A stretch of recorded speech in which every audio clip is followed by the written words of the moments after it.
Šiandien taip netyčia sužinojau, kad vasario 27 kiekvienais metais yra minima pasaulinė, įsivaizduojat, pasauliniu mastu čia viskas kaip optimisto ar optimizmo diena.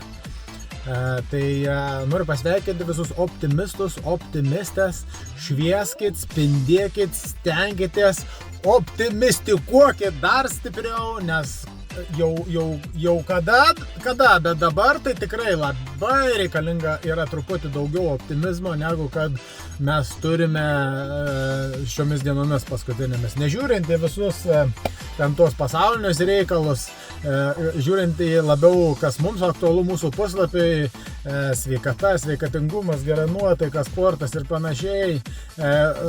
Ypatingai vasario antra pusė, kai jau mes suprantam, kad visi tie mūsų didieji naujametiniai planai, didieji užmojai gal nebus taip paprastai įgyvendinti, kaip mes planavom.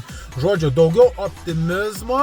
Ir nesvarbu, kiek kartų jūs kristumėt, kylam, nusivalom dulkes ir bandom dar kartą, bet šį kartą mažesniais žingsniais, po truputuką, po kąsnelį, po lašiuką, judam į priekį. Sėkmės!